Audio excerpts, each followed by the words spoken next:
Diamaguène Info. Diamaguène Info. Diamaguène Info. Diamaguène Info. Diamaguène Info. Diamaguène Info. Diamaguène Info. li ngeen def am na solo. boobu ba léegi yéen a ngi taxaw ci liggéey bi. ñoom ñëpp ñoo leen di sant. Nous sommes là pour tout le monde. baatu askan le département par la commune de Diamaguène Sicap Mbao dans le département de Pikine ñu bokk ci coordination département de Pikine, mais nous sommes aussi une commune, en tout cas, qui a une grande envergure au niveau du département. Donc, nous félicitons en tout cas la section communale par rapport à tous ces efforts qu'il a pu mener pour créer cette plateforme. D'antan en politique, ce qu'on savait, c'est rassembler les gens, c'est faire de la fête, c'est au moins peut-être tenir des discours, haranguer les fous. Aujourd'hui, l'approche de PASTEF a été toujours une approche basée sur la réflexion. Tous les débats que nous avons pu mener, c'est mettre sur la place publique les débats relatifs à l'économie. C'est après qu'on a voulu, en tout cas, nous mater, qu'on a pu avoir cette position de résistance. Mais globalement, nous sommes connus sur les VAP, les vacances agricoles patriotiques, sur les cours de vacances patriotiques, sur les activités citoyennes. Donc la ligne, en tout cas, de mire de nos activités, c'était les activités citoyennes. Aujourd'hui, nous sommes revenus, nous sommes en train, en tout cas, de revenir sur nos forces. Nos forces, c'est la réflexion, c'est de développer, en tout cas, des initiatives allant dans le sens, en tout cas, de régler les problèmes des Sénégalais. Et aujourd'hui, la vision Sénégal 2050, qui est basée sur les trois critères, Djub, Djubal, Djubanti, et qui s'est fondé aussi sur tout ce qui est redressé ce pays qu'on a trouvé en lambeaux, il faut le dire,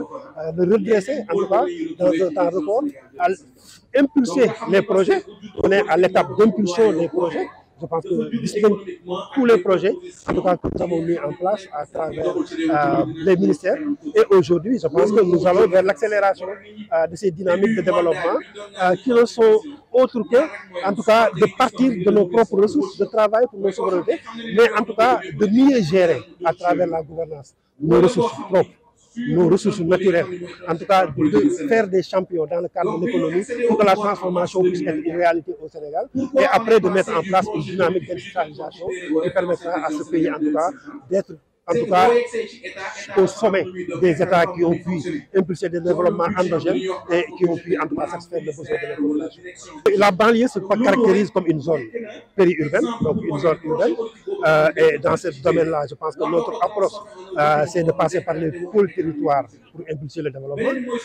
Et à partir des pôles territoires, il y aura forcément des zones rurales où on sera dans le primaire avec la production des matières premières, mais le pôle urbain de Dakar qui inclut en tout cas la banlieue aura aussi en tout cas cette mission de travail sur la transformation, en tout cas à travers des unités légères, mais après vers une industrialisation claire. Donc la banlieue, c'est une zone où on a beaucoup de jeunes, et les jeunes globalement, on sait que c'est des zones en tout cas de départ pour Barça ou Barça.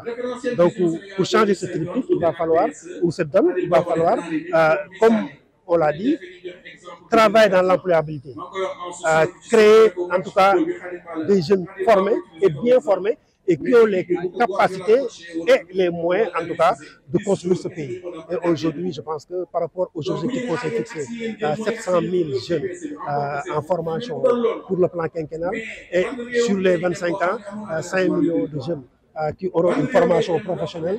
prêts à intervenir ou qui sont déjà dans, en tout cas, la mise en œuvre et l'emploi. Je pense que c'est ça. C'est à travers, en tout cas, l'employabilité qu'on peut accéder à l'emploi. Et on n'accède pas à l'emploi parce qu'il n'y a pas d'industrie. Il faut qu'on ait des unités de transformation ou des dynamiques qui donnent des services. Et à partir de ces dynamiques qui donnent des services, ou en tout cas à ces unités de production, nous allons pouvoir, en tout cas, créer énormément, en tout cas, d'emplois et de ressources. Et ces ressources-là, c'est ces ressources qui vont contribuer à développer ou à augmenter les revenus de la population. Donc la banlieue est au cœur de cette vision et je pense qu'on n'aura pas mieux. On n'a jamais eu un programme qui intègre en tout cas la banlieue avec sa jeunesse, avec ses activités relatives à l'artisanat et au commerce. plus ancré, en tout cas, dans nos valeurs que ces référentiels. Et nous sommes fiers de ces référentiels. Nous félicitons en tout cas le président Bassirou Diomaye Diakhar Faye pour avoir cette inspiration, mais son premier ministre, le président Ousmane Sonko aussi, qui est notre président de parti, quand même, Pastef, qui, en tout cas, est en train de mettre en œuvre d'une manière exceptionnelle et extraordinaire dans des délais très courts, en tout cas, de donner corps à cette vision. Et Inch'Allah, la banlieue sera au cœur et sera satisfaite. salaamaaleykum wa rahmatullah ñu nuyu leen bu baax ziar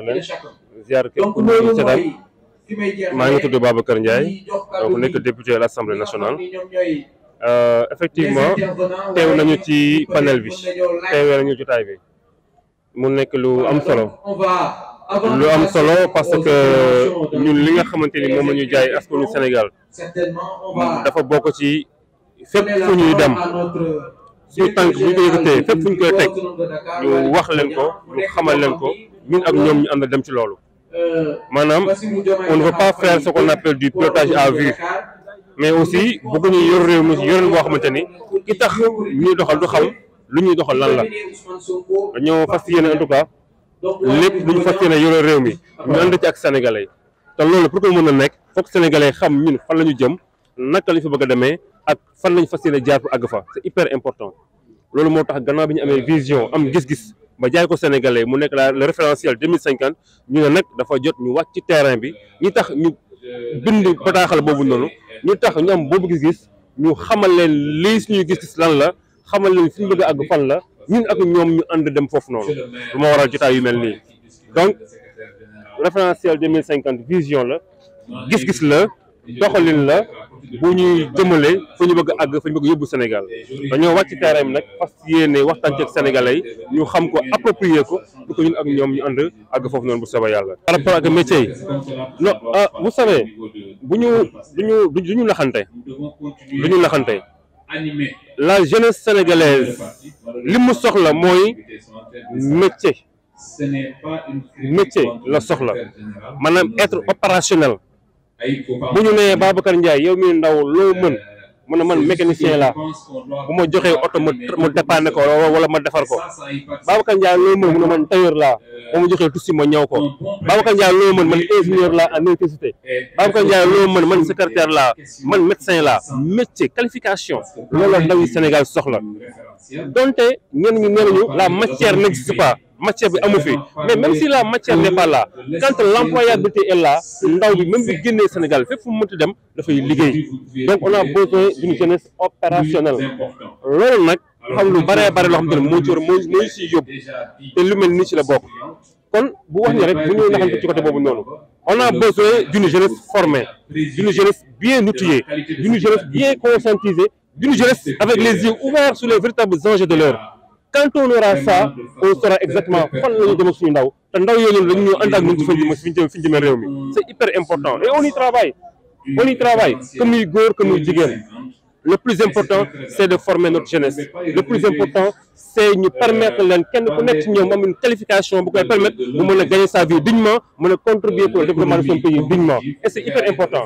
C'est pas les Français qui vont construire le pays ni les Américains ni les Chinois, c'est nous les Sénégalais, c'est nous la jeunesse. Mais quel Sénégalais et quelle jeunesse? Les Sénégalais formés, outillés, encadrés, conscientisés des enjeux de l'heure kooku moom mun participer ci li tabax réew mi. C'est ça loolu la ñu nekk xam nañ ko bu baax a baax ñu ngi ci dox suñu vision loolu la inch'Allah rabbi on y travaille.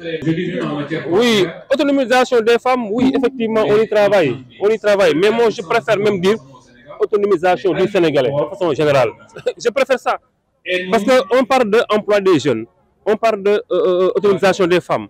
Mais liggéey bu amee ni mu war a amee góor ñi ndaw ñi ak jigéen ñoom ñoo koy liggéey. Genre, c'est la France qui a besoin de travail en réalité. C'est pas la cinquantaine qui va travailler, c'est pas la soixantaine qui va travailler, c'est les jeunes qui vont travailler. Et quand on parle de jeunes, les femmes ñu ngi biir. Faisons de sorte que l'employabilité soit là, faisons de sorte que la matière soit là. Tant que liggéey mu ngi am ndaw ñi war a liggéey aussi am formation pour liggéey ñëpp ci gis seen bopp. On est en train de prôner ce qu'on appelle le contenu local. Contenu local mooy lan dañuy fexe ba bépp liggéey bu ñu war a samp moo xam industrie la moo xam lu mu mënti doon en tout cas toute la chaîne de valeur ñu mën cee sentir ce qu'on appelle l'expertise sénégalaise c'est ça le contenu local ñu fexe ba bépp industrie boo xamante ni dafay évoluer dans le secteur extractif ñu fexe ba toute la chaîne de valeur ñu sentir ci ce qu'on appelle l'expertise sénégalaise l'expertise locale mais loolu boo ko bëggee promouvoir day fekk au préalable seen ndaw ñu am métier seen ndaw ñu am xam-xam seen ndaw ñu mën a liggéey c'est ça la vérité. Donc, on mise davantage sur l'employabilité, on mise davantage sur la formation, on mise davantage sur la conscientisation, l'éveil de la jeunesse pour que nous puissions porter le véritable développement de ce pays affaire yi mën a jëm kanam. ñu ngi ciy liggéey et je pense que le ministre Cheikh Tidiane Dièye ñëpp gis nañu liggéey bu mucc ayib nekk demal Touba ni mu ko amalee Touba ay services am ñu ngi koy amal ci yeneen gox-goxaate ñu ngi ci liggéey bu soobee yàlla et puis à petits pas on arrivera à résoudre ce problème on arrivera à résoudre ce problème inchallah rabbi. Merci. Aménagement du territoire aussi foofu du ñu wutale PSE. mbir mi du tabax ay terre tabax ay autoroute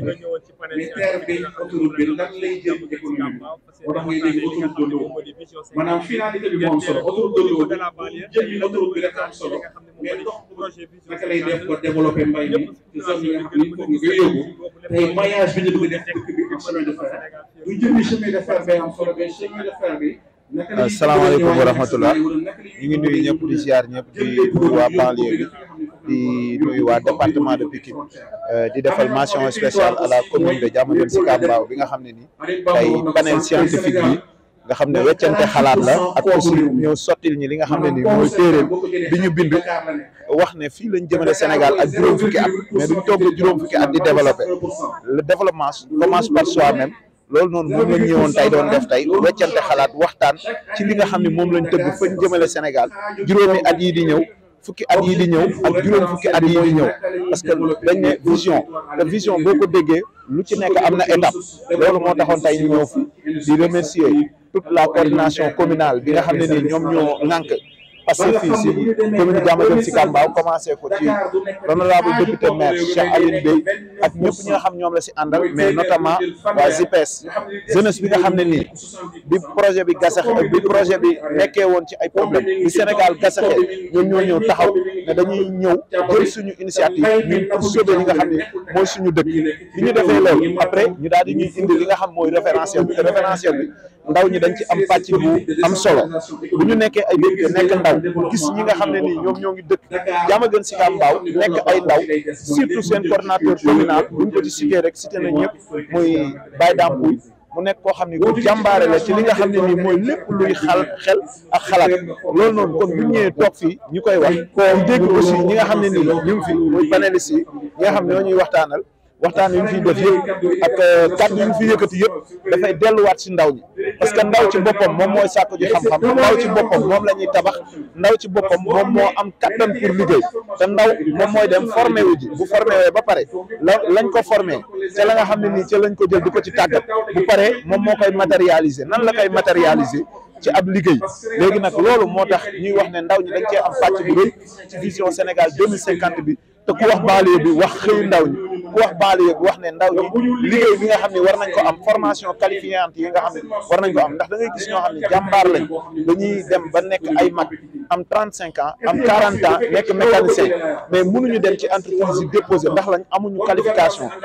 am nañ fi am sens am ay directeurs généraux yu fi ñëw ak ay PCA yoo xam ne ñu ngi ci structure yi nga xam ne ñoom ñooy tàggat ndaw ñi ci li ñuy wax ay formation professionnelle ñooñu mën nañ leen a jël defal leen formation courte durée ñu am seen certification dem ci entreprise yi di déposer ndax bu ñu amee benn panne wala lenn loo xam ni war nañ ko fa mën a liggéey ñoom ñu mën a dem déposer ndax ñu mën leen a jël yaakaar naa loolu noonu bu ñu ko indee fii ci banlieue bi def ko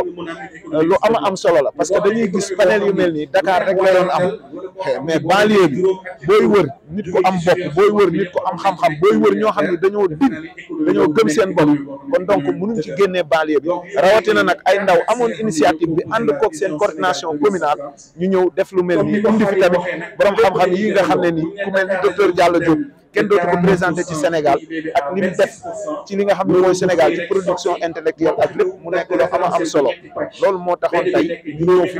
ñëw teewee en tant que ñun ñi nga xam ne nii askan wi ñoo ñu yóbbu ci pencum ndaw réew ma ndax lépp li nga xam ne nii moom mooy seen i soxla wala mooy seen i doxalin dañ ko war a xam dañoo war a xam seen i bëgg-bëgg te référentiel bi dafa war a nekk benn taarix boo xam ne nii ñun ci suñu bopp bu ñuy dox sax dañ ko war a xam ak si buñ la laal nga war ko mën a jukkil li nga xam ne nii moom mooy askan wi te foofu lañ toll fa Chine tolloon ak le petit livre rouge bu Mao Zedong foofu lañ toll ak suñu référentiel bii lépp loo xam ne nii ñu ngi koy doxee lépp loo xam ne ñu ngi koy jëf